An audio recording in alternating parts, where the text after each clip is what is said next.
नमस्कार, ललित कथाएं चैनल में आपका स्वागत है। आज मैं श्री दुर्गा नवरात्रि व्रत कथा सुनाने जा रही हूँ। बोलो साचे दरबार की जय।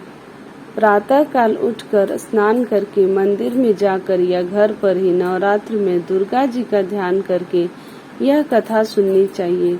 कन्याओं के लिए यह व्रत विशेष फलदायक है। श्री जगदम्बा की कृपा से सब विघ्न दूर होते हैं।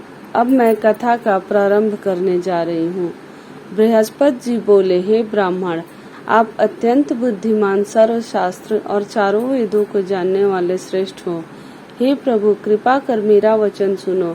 चैत्र, अश्विन और आषाढ़ मास के शुक्ल पक्ष में नवरात्र का व्रत और उत्सव क्यों किया जाता है?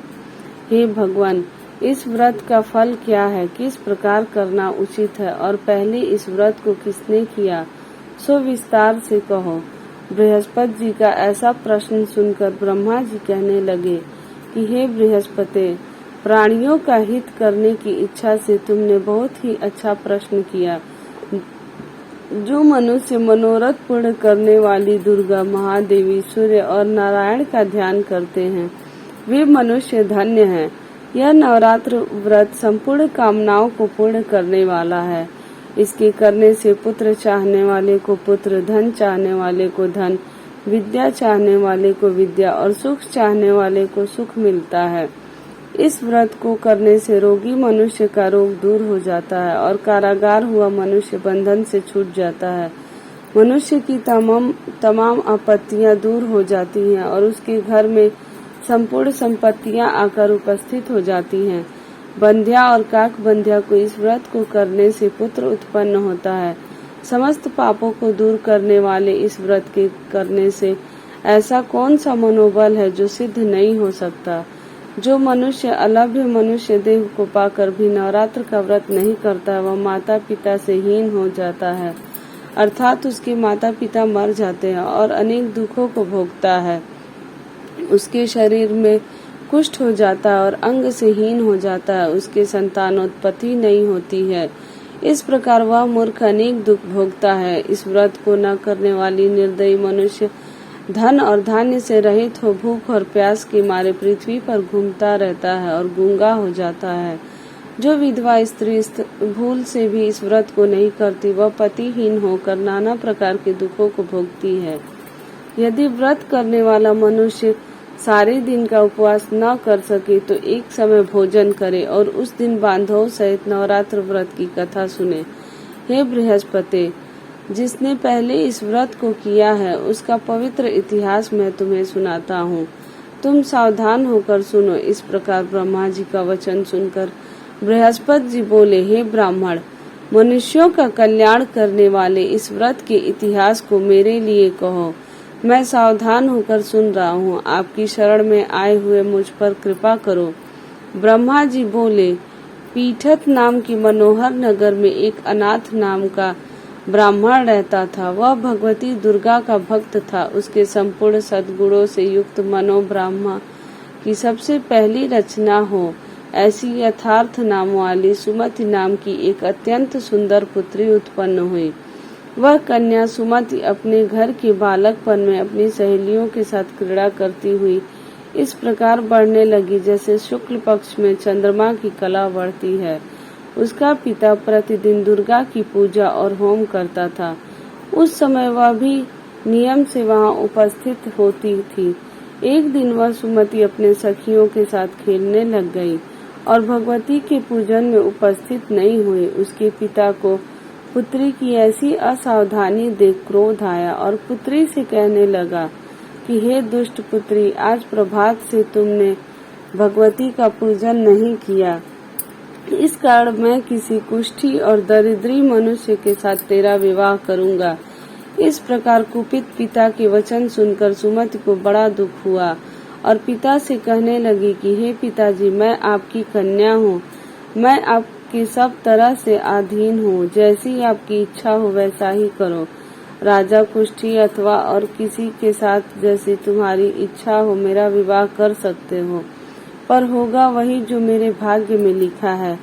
मेरा तो इस पर पूर्ण विश्वास है। मनुष्य जाने कितने मनोरथों का चिंतन करता है, पर होता वही है जो भाग्य में विधाता ने लिखा है। जो जैसा करता है उसको फल भी उस कर्म के अनुसार मिलता है, क्योंकि कर्म करना मनुष्य के अधीन है, पर फल देव के अधीन है। जैसे अग्नि में पड़े त्रिणाति अग्नि को अधिक प्रदीप्त कर देते हैं, उसी प्रकार अपनी कन्या के ऐसे निर्भयता से कहे हुए वचन सुनकर उस ब्राह्मण को अधिक क्रोध आया। तब उसने अपनी कन्या का एक कुष्ठी के साथ विवाह कर दिया और अत्यंत क्रुद्ध होकर पुत्री से कहने लगा कि जाओ जाओ, जल्दी जाओ, अपने कर्म का फल भोगो। देखे केवल भाग्य भरोसे पर रहकर तुम क्या करती हो। इस प्रकार से कहे हुए पिता के कटु वचनों को सुनकर सुमति मन में विचार करने लगी कि अहो, मेरा बड़ा दुर्भाग्य है कि जिससे मुझे ऐसा पति मिला। इस तरह अपने दुख का विचार करती हुई वह सुमति अपने पति के साथ वन चली गई और भयावने कुशयुक्त उस स्थान पर उन्होंने वह रात बड़े कष्ट से व्यतीत की।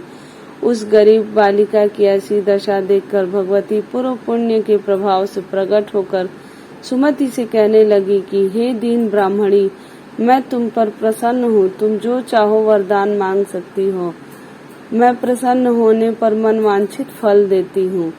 इस प्रकार भगवती दुर्गा का वचन सुनकर ब्राह्मणी कहने लगी कि आप कौन हैं जो मुझ पर प्रसन्न हुई हैं, वह सब मेरे लिए कहो और अपनी कृपा दृष्टि से मुझ दीन दासी को कृतार्थ करो।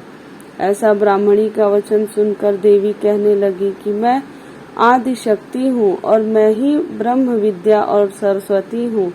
मैं प्रसन्न होने पर प्राणियों का दुख दूर कर उनको सुख प्रदान करती हूँ। हे ब्राह्मणी, मैं तुझ पर तेरे पूर्व जन्म की पुण्य के प्रभाव से प्रसन्न हुई हूँ। तुम्हारे पूर्व जन्म का वृतांत सुनाती हूँ, सुनो। तुम पूर्व जन्म में निषाद भील की स्त्री थी और अति पतिव्रता थी। एक दिन तेरे पति निषाद ने चोरी की। चोरी करने के कारण तुम दोनों को सिपाहियों ने पकड़ लिया और ले जाकर जेल खाने में कैद कर दिया। उन लोगों ने तेरे को और तेरे पति को भोजन भी नहीं दिया। इस प्रकार नवरात्रों के दिनों में तुमने न तो कुछ खाया और न ही जल ही पिया, इसलिए 9 दिनों तक नवरात्र का व्रत हो गया। हे ब्राह्मणी, उन दिनों में जो व्रत हुआ उस व्रत के प्रभाव से प्रसन्न होकर मैं तुम्हें मनवांछित वस्तु दे रही हूँ। तुम्हारी जो इच्छा हो वह वरदान मांग लो। इस प्रकार दुर्गा के कहे हुए वचन सुनकर ब्राह्मणी बोली कि अगर आप मुझ पर प्रसन्न हैं तो दुर्गे, आपको प्रणाम करती हूँ। कृपा करके मेरे पति के कुष्ठ को दूर करो। देवी कहने लगी कि उन दिनों में जो तुमने व्रत किया था उस व्रत के एक दिन का पुण्य अपने पति का कुष्ठ दूर करने के लिए अर्पण करो। मेरे प्रभाव से तेरा पति कुष्ठ से रहित और सोने के समान शरीर वाला हो जाएगा। ब्रह्मा जी बोले। इस प्रकार देवी का वचन सुनकर वह ब्राह्मणी बहुत प्रसन्न हुई और पति को निरोग करने की इच्छा से ठीक है ऐसा बोली।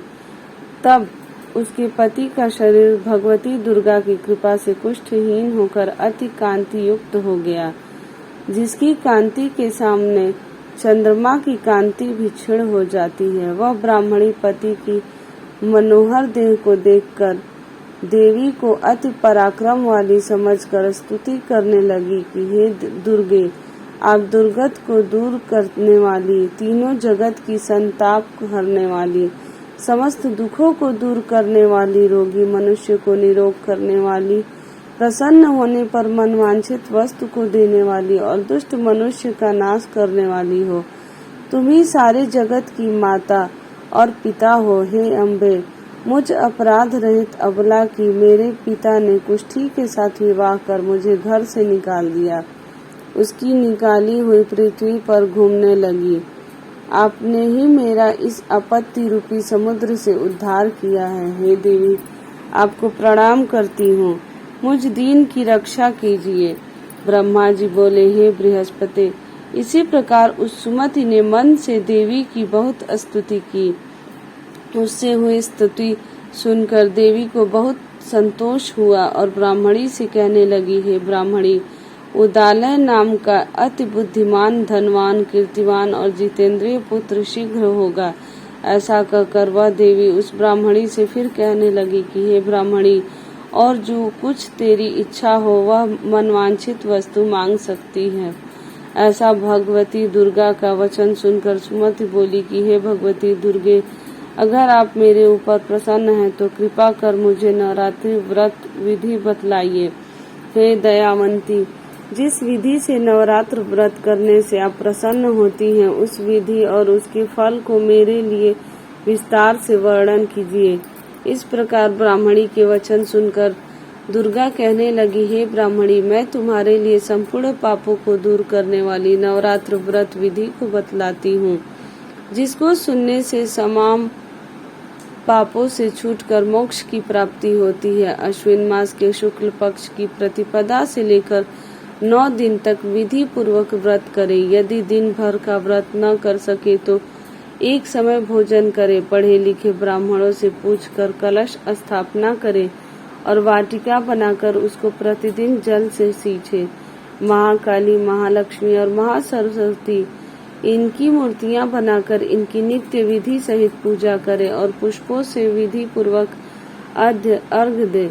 बिजौरा के फूल से अर्घ देने से रूप की प्राप्ति होती है। जायफल से कीर्ति, दाख से कार्य की सिद्धि होती है। आंवले से सुख और केले से भूषण की प्राप्ति होती है। इस प्रकार फलों से अर्घ देकर यथा विधि हवन करे। खांड, घी, गेहूं, शहद, जौ, तिल, बिल्व, नारियल, दाख और कदम्ब इनसे हवन करे। गेहूं होम करने से लक्ष्मी की प्राप्ति होती है। खीर व चंपा के पुष्पों से धन और पत्तों से तेज और सुख की प्राप्ति होती है। आंवले से कीर्ति और केले से पुत्र होता है। कमल से राज सम्मान और दाखों से सुख संपत्ति की प्राप्ति होती है। खंड, घी, नारियल, जौ और तिल इनसे तथा फलों से होम करने से मनवांछित वस्तु की प्राप्ति होती है। व्रत करने वाला मनुष्य इस विधान से होम कर आचार्य को अत्यंत नम्रता से प्रणाम करे और व्रत की सिद्धि के लिए उसे दक्षिणा दे। इस महाव्रत को पहले बताई हुई विधि के अनुसार जो कोई करता है उसके सब मनोरथ सिद्ध हो जाते हैं। इसमें तनिक भी संशय नहीं है। इन 9 दिनों में जो कुछ दान आदि दिया जाता है उसका करोड़ों गुना मिलता है। इस नवरात्र के व्रत करने से ही अश्वमेघ यज्ञ का फल मिलता है। हे ब्राह्मणी, इस संपूर्ण कामनाओं को पूर्ण करने वाले उत्तम व्रत को तीर्थ, मंदिर अथवा घर में ही विधि के अनुसार करे। ब्रह्मा जी बोले, हे बृहस्पति, इस प्रकार ब्राह्मणी को व्रत की विधि और फल बताकर देवी अंतर्ध्यान हो गई। जो मनुष्य या स्त्री इस व्रत को भक्ति पूर्वक करता है वह इस लोक से सुख पाकर अंत में दुर्लभ मोक्ष की प्राप्त होता है। हे बृहस्पति, यह दुर्लभ व्रत का महात्म्य मैंने तुम्हारे लिए बतलाया है। बृहस्पति जी कहने लगे, हे ब्राह्मण, आपने मुझ पर अति कृपा की जो अमृत के समान इस नवरात्र व्रत का महात्म्य सुनाया। हे प्रभु, आपके बिना और कौन इस महात्म्य को सुना सकता है। हे बृहस्पति जी के वचन सुनकर ब्रह्मा जी बोले, हे बृहस्पति, तुमने सब प्राणियों का हित करने वाले इस अलौकिक व्रत को पूछा, इसलिए तुम धन्य हो। यह भगवती शक्ति संपूर्ण लोकों का पालन करने वाली है। इस महादेवी के प्रभाव को कौन जान सकता है। बोलो साचे दरबार की जय, माता रानी की जय। अगर आप लोगों को यह मेरी नवरात्रि की कथा अच्छी लगी हो तो मेरे चैनल को लाइक करें, सब्सक्राइब करें और कमेंट में जय माता दी जरूर लिखें। बोलो साचे दरबार